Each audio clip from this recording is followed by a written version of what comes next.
미국 보스턴의 한 보호소에 앤이라고 하는 소녀가 들어왔습니다. 그녀의 엄마는 돌아가셨고 아빠는 알코올 중독자였습니다. 이 보호소에 앤뿐만이 아니라 자기의 동생도 함께 들어왔는데 들어오자마자 얼마 있지 않아서 동생이 죽었어요. 자기 혼자밖에 남겨지지 않았다는 그 외로움에 앤은 그 충격으로 정신 이상이 왔고 미친 소리를 하고 괴성을 지르고 사람이 가까이 오지 못하도록 폭력을 휘두르고 그리고 급기야 그의 몸이 좋지 않고 그래서 실명까지 되었습니다. 매일매일 자살 시도를 했어요. 결국엔 이 앤이라고 하는 이 소녀가 회복 불가능 판정을 받게 되었습니다. 정신병동 지하 독방에 감금이 되었어요. 앞이 보이지 않으니까 그냥 쟤는 어떻게 더 이상 어떻게 해볼 수가 없어 하고 가둬둔 거죠. 모든 치료를 다 포기하게 되었을 때 은퇴한 어느 늙은 간호사가 그 아이의 소식을 듣고 딱하게 여겨서 내가 그 아이를 한번 돌보겠습니다 라고 이제 찾아오게 됩니다. 로라라고 하는 노 간호사가 그 앤을 만나게 돼요. 내가 이 아이를 치료하기보다는 친구가 되어줘야 되겠다. 쿠키를 정성스럽게 구워서 또 읽어줄 책을 가지고 매일매일 그 아이를 찾아갑니다. 과자를 집어 던지고 소리를 지르고 그렇죠. 그래도 그 다음날 또 가고 또 가고 또 가고 헤어질 때면 꼭 기도를 해주고 어느 날 초콜릿을 이렇게 가지고 갔는데 잠깐 나갔다 온 사이에 보니까 초콜릿 하나가 없어졌어요. 그때 이 로라가 얼마나 기뻤는지 몰라요. 왜? 이 아이가 그 초콜릿을 먹은 거잖아요. 이제 마음이 조금 열렸구나. 손도 대지도 않고 집어 던지던 이 아이가 이제 내가 가지고 간 초콜릿을 먹을 만큼 이 아이의 마음이 열렸구나. 정성스럽게 더 열심히 이 아이를 돌봐 주었습니다. 2년의 시간이 지났어요. 이 앤이 조금씩 정상을 회복했습니다. 그리고 이 로라의 설득으로 시각장애 학교에 이제 들어가게 됩니다. 그리고 나서 얼마 있지 않아서 이 간호사였던 로라는 병에 들어서 죽게 되었습니다. 앤이 얼마나 참 마음이 아프겠습니까? 자기를 위해서 지극정성으로 돌봐주었던 그 선생님이 돌아가셨지만 그 남다른 사랑과 희망 그리고 세상을 따뜻하게 볼 수 있는 그 눈을 배우고 용기를 냅니다. 나도 이제 열심히 살아봐야 되겠다. 그래서 이 시각장애 학교에서 열심히 공부를 해서 졸업할 때는 최우등상으로 이제 그 학교를 졸업하게 됩니다. 이 소식을 들은 한 신문 기자가 기사를 쓰고 수많은 사람들의 도움을 통해서 개안 수술을 하게 돼요. 그래서 앞을 보게 됩니다. 얼마나 참 기쁜 일입니까? 근데 이 앤이 어느 날 자기 앞에 펼쳐진 신문을 이렇게 보다가 광고 문구를 딱 보게 되었어요. 보지 못하고 듣지 못하고 말하지 못하는 아이를 돌볼 사람이 필요합니다. 그 문구를 보는 순간 야 이건 하나님께서 나에게 주신 사명이다. 자기도 그랬잖아요. 다 버림받았던 자기를 자기의 선생님이었던 로라 선생님의 사랑으로 내가 이렇게 사랑구실을 하게 되었는데 보지 못하고 듣지 못하고 말하지 못하는 아이를 돌볼 사람이 필요하다고 하는 그 문구를 보고 내가 이 아이를 돌봐줘야 되겠다. 결단을 하고 찾아가죠. 앤이 만난 그 아이가 바로 헬렌 켈러죠. 자, 여러분 이 이야기는 지어낸 이야기가 아니라 실화예요. 실제 있었던 이야기입니다. 이 이야기의 교훈이 뭘까요? 만남의 축복이 얼마나 소중한지 누구를 만나는가에 따라서 우리는 위대한 사람이 될 수도 있고 천한 사람이 될 수도 있다는 것입니다. 만남이라고 하는 것이 얼마나 소중한지를 잘 이야기해 주고 있습니다. 여러분 선이라는 거 있어요. 선으로 이렇게 쭉 연필을 쭉 끄면 선이 있어요. 그죠? 선의 정의가 뭔지 아세요?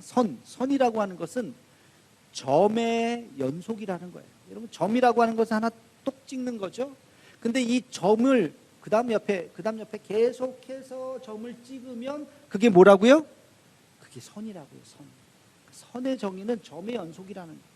여러분 이것이 바로 우리의 인생입니다. 우리가 70평생, 80평생 우리 인생이라고 하는 그 선이 있어요. 근데 인생이라고 하는 이 선도 가만히 들어보면 점이 있어요. 하루하루라고 하는 그 점. 하루라고 하는 점도 다시 자세히 또 들여다보면 수많은 만남의 점이 있는 거예요. 이 만남이라고 하는 점의 연속이 그게 선이고 그게 우리의 인생이라고 하는 것이에요. 여러분, 그래서 이 만남이 얼마나 소중한지 몰라요. 이 작은 만남을 우리가 얼마나 소중히 여기느냐에 따라서 우리 인생이 빛나기도 하고 그렇지 못하게 되기도 합니다. 이런 관점에서 성경을 보면요, 성경도 수많은 사람들의 만남에 대한 이야기야. 수많은 만남들 중에 오늘 제가 본문으로 선택한 것은 예수님과 삭개오의 만남이에요. 그 짧은 만남, 이 만남을 가만히 들여다보니까 매우 중요한 만남의 원리를 우리가 찾을 수가 있습니다. 우리 인생이 만남이라고 하는 점으로 만들어졌을진데 우리의 만남을 어떻게 우리가 만들어가야 할 것인가, 오늘 본문을 통해서 하늘의 지혜를 얻는 시간이 되기를 주님의 이름으로 축원합니다. 여러분, 이 삭개오의 스토리는 너무나도 잘 알죠. 예수님께서 이제 여리고라고 하는 성을 당도를 하셨어요. 소문이 벌써 막 났어요. 그때는 예수님 인기가 높아졌을 때, 야, 병자를 고쳤대, 야, 이런 사람도 고쳤대, 기적을 베풀었대, 와, 구경 가자, 어떤 사람인가, 사람들이 막 모여들기 시작했어요. 삭개오도 그 소문을 들었습니다. 삭개오의 마음은 괴로웠어요. 여러분 잘 알듯이 삭개오는 돈 벌기 위해서 돈 했지만 아무도 자기를 인정해 주지 않고 손가락질하고 저 죄인이라 그러고 저 매국노라 그러고 마음이 기쁘지는 않았어요. 돈은 벌었을지 모르지만 마음의 그 공허함에 어떤 예언자라고 하는, 선지자라고 하는 사람이 온다고 하니까 자기도 구경 삼아 어떤 사람인가 보고 싶은 마음에 예수님을 만나게 되었던 것입니다. 근데 사람들이 인파가 너무 많으니까 키가 작았던 삭개오는 예수님을 만날 수도 없었어요. 그러다가 한 가지 생각, 나무 위에 올라가서 얼굴이라도 한번 보자 하고 나무 위에 올라갔을 때 예수님이 삭개오를 보고 내려와라 삭개오야, 내가 오늘 너와 함께 같이 오늘 밤을 너희 집에서 보내겠다, 이런 아주 축복의 소리를 듣게 되는 이야기, 이게 바로 삭개오와 예수님과의 이 짧은 만남의 이야기입니다. 자, 여기서 우리가 무엇을 볼 수 있을까? 첫 번째, 작은 만남도 소중히 여기라는 것입니다. 여러분, 스쳐 지나가는 작은 만남, 별거 아닐 것 같은 그 작은 만남도 우리는 소중히 여길 수 있는 마음을 가져야 합니다. 여러분, 삭개오가 예수님을 만날 때, 야, 오늘은 내가 어저께 밤에 꿈을 잘 꿨어, 귀인을 만나는 날이야, 뭐 그래서 잔뜩 힘을 들고 그리고 예수님 만났겠습니까? 성경 보니까 그렇지 않아요. 3절에 보니까요, 이런 말씀이 있어요. 그가 예수께서 어떠한 사람인가 하여 보고자 하되, 어떤 사람인가, 그냥 하도 그런 소문이 들으니까 어떤 사람인가 얼굴이나 한번 보자, 그런 마음으로 나갔던 거예요. 어떤 사람인가 호기심에, 궁금함에 나갔던 것이에요. 정말 스쳐 지나가는 만남이에요. 근데 그 만남을 통해서 놀라운 삭개오의 인생이 변화되는 놀라운 역사가 일어나게 되었던 것입니다. 여러분, 구약에서도 우리가 그런 만남을 찾을 수가 있어요. 대표적인 케이스가 바로 룻과 보아스와의 만남입니다. 룻과 보아스와의 만남, 여러분 룻기를 다 읽어보셨을 겁니다. 룻의 시어머니가 있었어요. 나오미라고 하는. 이 나오미는 원래 베들레헴 유대 사람이에요. 근데 유대 땅에 흉년이 들었어요. 그의 남편과 두 아들을 데리고, 야, 여기는 먹을 것이 없으니 어떡하냐, 인근에 있는 모압 땅에 먹을 것이 있다고 하니까 우리 글로 좀 갑시다. 그래서 이민을 간 거예요. 갔는데 거기서 두 아들이 모압 여인과 눈이 맞아서 결혼을 했어요. 뭐 어차피 내가 여기서 살 건데 하고서, 근데 어떤 일인지 남편도 죽고 두 아들도 죽었어요. 과부 셋만 남은 거예요. 야, 이거 어떡하나. 그래도 며느리들, 젊은 과부들은 너희 고향이 원래 여기니까 여기서 다시 출가해서 살아라. 나는 내 고향으로 돌아가겠다. 굶기야 하겠냐. 얘들아 가라. 나는 내 고향으로 가겠다. 한 며느리는 알겠습니다 하고 갔어요. 근데 이 룻이라고 하는 며느리는, 어머니 가시면 안 돼요. 늙은 어머니가 어떻게 사시려고 그래요. 제가 옆에서 도와드리겠어요. 야, 내가 가려고 하는 유대 땅은 이방 땅이야. 너가 보기엔 이방 땅이야. 그래서 안 돼. 우리는 여호와 하나님을 믿어. 그러자 뭐라고 얘기합니까? 어머니의 하나님이 나의 하나님이 되겠습니다. 저도 여호와 하나님을 믿겠습니다. 어머니를 떠나서는 내가 살지 않겠습니다. 매달리고 매달려서 할 수 없이 다시 유대 땅으로 룻을 데리고 가죠. 두 과부가 뭘 하면서 살 수 있겠어요? 남의 집살이하고 밭에 떨어진, 논에 떨어진 그 이삭을 주우면서 살고 있는 거야. 오늘은 큰 부잣집에 간답니다. 그래, 가서 아침부터 열심히 일해서 많이 좀 거둬와라. 그래서 룻이 큰 부잣집에 가서 이제 땅바닥에 떨어진 이삭을 막 줍고 있는 거예요. 그러다가 그날따라 갑자기 그 사장님이 나타난 거예요. 그 집주인이. 누구예요? 그게 보아스잖아요. 열심히 땀 흘리면서 아침부터 일하고 있는 저 여인이, 못 보던 여인이 누구냐? 룻이라고 하는 여인인데요. 저 여인이 어디 사람이냐? 여차해서 이렇게 되었습니다. 그러자 이 보아스가 그 여인이 마음에 들었던 거예요. 그 다음 얘기는 아실 거예요. 그죠? 결혼을 했습니다. 여기서 한 가지 질문이 있어요. 아니, 보아스는 그렇게 부자라고 하는데, 그렇게 잘 살았다고 하는데, 룻은 돌싱이잖아요. 그 총각이 돌싱을 만나서 이방 여인이잖아요. 결혼을 한다는 게 조금 이해가 안 되지 않습니까? 그런데 여기에 이 보아스의 놀라운 비밀이 하나 있습니다. 보아스의 비밀이 마태복음 1장 5절에 나옵니다. 우리 함께 같이 마태복음 1장 5절 말씀을 읽겠습니다. 시작. 살몬은 라합에게서 보아스를 낳고, 보아스는 룻에게서 오벳을 낳고, 오벳은 이새를 낳고, 이새는 누굴 낳았어요? 다윗을 낳았죠. 지금 다윗의 족보, 그리고 다윗을 지나쳐서 예수님의 족보를 지금 설명하고 있는 마태복음 1장의 장면입니다. 근데 여기에 보니까 보아스가 나와요. 보아스의 아버지는 누구라고요? 살몬. 보아스의 어머니는 누구라고요? 라합. 살몬과 라합. 그냥 지나가면 뭐 그런가 보지. 그런데 여러분 성경을 아십니까? 살몬은 어떤 사람이냐? 여호수아 시대 때 여호수아가 모세에게 배운 게 있잖아요. 땅을 점령하거든 정탐을 해라. 자기가 정탐꾼이 되어서 막 돌아다녔잖아요. 이제 여호수아가 여리고성을 점령해야 되는데 정탐을 똑같이 보낸 거예요. 2명의 정탐꾼을 보냅니다. 그 중에 한 사람이 바로 살몬이에요. 살몬이 정탐꾼이 되어서 여리고성을 잘 정탐하는데 거기에 한 여인을 만났습니다. 그 여인이 라합이에요. 라합이 기생이었어요. 그런데 이 여인이 살몬을 너무너무 환대를 했어요. 너무너무 잘 대해주었어요. 죽을 위기를 잘 모면하게 도와주었어요. 정탐을 하고 나서 여리고성을 점령하죠. 와 하면서 이방 사람들 다 죽이는데 잠깐, 이 여인은 죽이면 안 됩니다. 이 여인이 나를 도와줬습니다 하면서 살몬이 라합을 탁 보호하다가 눈이 맞은 거예요. 그래서 기생이라도 괜찮다 해서 아내로 맞이게 되었습니다. 그리고 이 살몬과 라합이 결혼해서 낳은 아들이 누구라고요? 보아스. 보아스는 이 이야기를 당연히 알았죠. 우리 아버지가 어떤 분이고 우리 어머니가 어떤 분인지, 우리 아버지가 이렇게 해서 엄마를 만나서 나를 낳았구나.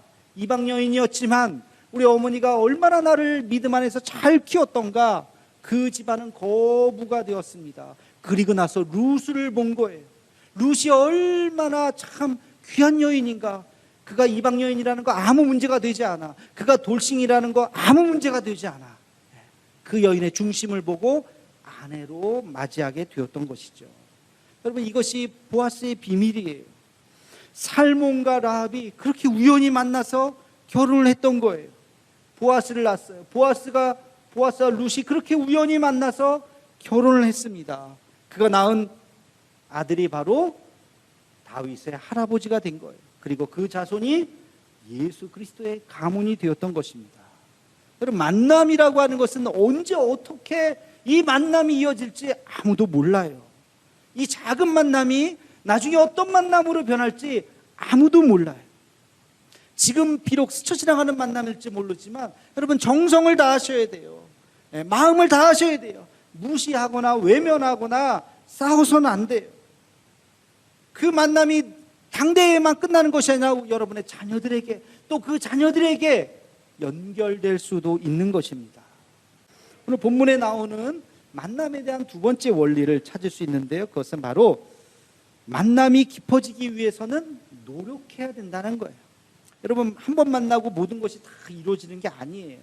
만남이라고 하는 것은 끊임없이 그 만남을 이어가려고 하는 노력이 필요합니다. 자, 삭개오 이야기로 돌아가 봅시다. 삭개오가 소문을 듣고 예수님을 만나고자 탁 나왔는데, 아이고, 벌써 사람들이 저렇게 많이 있네. 어떡하지? 에이, 내일 사람들한테 얘기 듣지 얼마나 대단하겠어 하고 그냥 집으로 그냥 쓱 들어가 버렸다면 역사는 이루어지지 않았을 거예요. 근데 어떻게 할까 하다가 옆에 있는 나무를 보고 내가 저 나무에 올라가야 되겠다. 여러분, 예수님께서 길을 걷다가 수많은 사람들이 환호하고 와 하고 막 소리 지르고 막 그런 모습을 보다가 한 사람, 단 한 사람, 삭개오를 딱 보고 내가 오늘 너희 집에 가겠다. 예정에도 없는 1박을 하십니다. 왜 그랬을까? 삭개오의 열심을 보았던 거예요. 나무 위에 그냥 아무나 올라갑니까? 어린아이도 아니고 창피함을 무릅쓰고 위험함을 무릅쓰고 나무에 올라가서 그 예수님을 뚜렷하게 쳐다봤던 그 삭개오의 모습을 보고 삭개오를 내가 오늘 만나겠다 하는 예수님의 축복의 메시지가 있던 것이죠. 여러분, 이 만남이라고 하는 것은 우리의 열정과 우리의 사랑으로 그 만남을 계속해서 이어갈 때 우리의 만남이 깊어지는 것입니다. 결혼을 한 부부들을 가만히 보면요, 세월이 지나갈수록 알콩달콩 너무나도 행복하게 잘 사는 부부가 있는 반면 살다 보다가 저 부부가 위태롭다, 위험하다, 그러다가 헤어지는 부부도 있어요. 왜 헤어졌어요? 물어보면 뭐라고 얘기해요? 성격 차이. 여러분, 성격 차이가 안 나는 부부 있으면 손 들어보세요. 저도 우리 아내가 맨날 참 당신하고 나하고 안 맞아 그런 얘기 많이 들어요. 저도 성격이 딱딱 맞는, 여러분, 천생연분, 이거는 현실 세계에서 존재하지 않습니다. 착각하지 마세요. 우리 젊은이들도 착각하지 마세요. 천생연분을 만나야지. 그거는 딱 6개월만이 그렇고 그 이후에는 아니에요. 천생연분은 현실 세계에 없어요. 그러면 그렇게 오랫동안 살아가는데 어떻게 이렇게 잘 사느냐? 서로 노력하는 거예요. 서로 노력하는 거예요. 성격 차이는 없어요. 뭐가 있을까요? 관심의 차이만 있을 뿐이에요. 서로 관심 가져주지 않으면 그냥 되면 살아가는 거죠. 그러나 부부가 서로 관심을 가지고 사랑하고 서로 변화되는 모습, 머리가 점점 하얘지는 모습을 보면서 서로가 서로를 관심을 갖고 사랑할 때 그 모든 차이를 다 극복할 수가 있는 것입니다. 교회도 그래요. 처음 교회에 오면 다 천사 같아. 야, 교인들이 다 천사네. 근데 몇 년만 신앙생활 해보면 다는 아니구나. 중간중간에 천사가 아니라 마귀도 있구나. 그런 생각을 할 수도 있어요. 근데 우리가 서로 노력하는 것이죠. 우리가 우리의 관계를 더 깊이 있게 하기 위해서는 누구든지 먼저 전화하시기 바랍니다. 그리고 먼저 밥을 사시기 바랍니다. 밥 사는 사람이 형이에요. 나이가 관계없이 내가 밥 사면 그 사람이 언니고 형이에요. 우리가 밥 한번 먹읍시다 해서 관계를 만들어가는 그 노력이 필요한 거예요. 그 수고가 필요한 거예요. 그럴 때 알지 못했던 이야기도 듣게 되고 서로가 더 이해하게 되고 더 깊은 관계로 나아가게 될 줄로 믿습니다. 우리 대도의 가족들 늘 만날 때마다 우리의 관계가 더 깊어지는 우리 모두가 되기를 주님의 이름으로 축원합니다. 마지막 세 번째, 본문 속에서 찾을 수 있는 만남의 원리는 만남을 통해서 긍정적인 영향을 받아야 한다는 것입니다. 긍정적인 영향, 다시 말해서 긍정적인 변화를 우리는 발견할 수가 있는 것이죠. 본문 말씀에 보면 이제 우리 누가복음 19장 8절 말씀을 우리 함께 같이 한번 읽어보겠습니다. 시작. 삭개오가 서서 주께 여짜오되 주여 보시옵소서, 내 소유의 절반을 가난한 자들에게 주겠사오며 만일 누구의 것을 속여 빼앗은 일이 있으면 내 갑절이나 갚겠나이다. 예수님을 만났던 이 삭개오가 결단했습니다. 예수님을 보니까 갑자기 선한 영향력을 그가 받은 거예요. 나도 선하게 살고 싶다. 나도 부끄럽지 않게 살고 싶다. 예수님, 내가 결단했습니다. 내가 지금까지 돈이 전부였잖아요. 그래서 부자가 됐잖아요.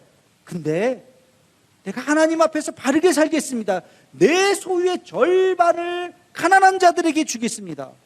여러분, 그거 쉬운 결단 아닙니다. 여러분 중에 그거 하실 수 있는 분 있어요? 내 소유의 절반을 하나님 앞에 바친다? 이거 거의 쉽지 않습니다. 삭개오는 그렇게 결단을 했어요. 내가 누구의 것을 속였던 일이 있다면 4배나 갚겠습니다. 이제부터는 내가 하나님 중심으로 살겠습니다라고 하는 결단의 표현인 것이에요. 제가 말씀을 준비하는데 옛날 생각이 갑자기 나더라고요. 고등학교 때 제 친구 하나가 있었습니다. 저랑 똑같은 비슷한 친구였어요. 교회에 잘 나오지 않는 날라리 친구였어요. 그 친구를 만나려면 참 힘들어요. 내가 교회 나간 날은 그 친구가 안 나오고, 그 친구가 교회 나온 날은 내가 안 나가고, 서로 주거니 받거니 어느 날 같이 만나면 되게 야, 어떻게 우리 만났다. 그러면서 이렇게 반갑게 그냥 서로 그냥 교회를 나가고 싶으면 나가고 안 나가고 싶으면 안 나가고 그렇게 지냈던 친구가 있었는데, 그 친구하고 나하고 결정적인 순간에 딱 길이 갈렸어요. 그게 뭐냐? 여름 수련회였어요. 저는 여름 수련회를 갈까 말까 그러다가 얼떨결에 가게 되었어요. 그 친구는 갈까 말까 그러다가 안 갔어요. 그 수련회 때 저는 은혜를 받았어요. 하나님이 누군지를 깨닫게 되었어요. 그 이후에 저는 결단했어요. 교회 열심히 다녀야 되겠다. 하나님 계시는구나. 근데 그 친구는 여전히 교회 제대로 나왔다 안 나왔다 억지로 끌려 나왔다가, 그 친구가 공부를 좀 잘했는데 고등학교 3학년이 딱 되면서 선언을 하더라고요. 나 교회 이제 안 다닐 거야. 공부해야 돼. 고3이야. 그 길로 교회를 안 다녔어요.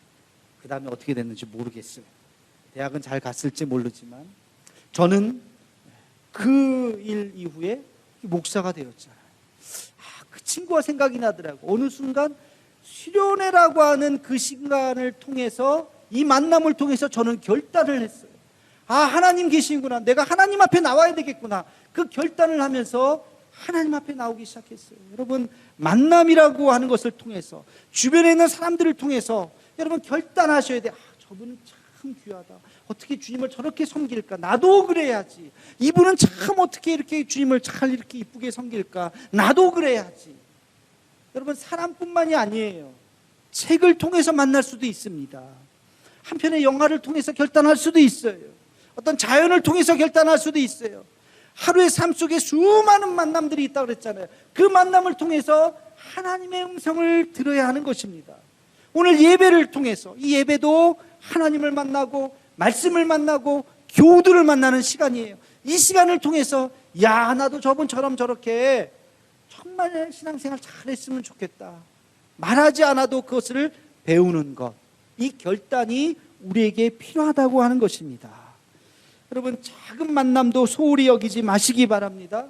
그 작은 만남을 통해서 우리가 어떻게 변할지 몰라요. 우리의 만남이 점점 더 깊어지기 위해서 수고하고 애쓰시기 바랍니다. 왜? 처음에는 별거 아니었지만 그 만남을 통해서 놀라운 역사가 일어날 수가 있어요. 그리고 그 만남은 우리의 삶을 변화시키는 것입니다. 말씀을 맺으면서 저는 여러분들에게, 여러분의 앞으로 남은 인생도 마찬가지지만 특별히 여러분의 자녀들이 이런 만남의 축복이 있기를 기도하시기를 축원합니다. 하나님, 우리 자녀가 자기 힘으로 살아갈 수 있는 그런 자녀가 어디 있겠습니까? 아무리 똑똑한들 그렇지 않아요. 만남의 축복이 있어야 돼요. 좋은 분들을 만나야 돼요. 그 사람을 끌어주고 이끌어주고 도와주고 협력해주는 친구든 선배든 스승이든 누구든, 이것은 하나님이 인도하시는 것이죠. 이 만남의 축복이 있기를 원합니다. 여러분의 인생에도 저의 인생에도 우리가 좋은 만남, 교회 안에서 또 좋은 만남이 되어줘야 돼요, 스스로가. 그래서 우리가 아까 인사한 것처럼 당신을 만난 것이 내 인생의 최고의 축복입니다. 우리 서로 그렇게 고백할 수 있는 우리 대도의 가족들 되기를 주님의 이름으로 축원합니다.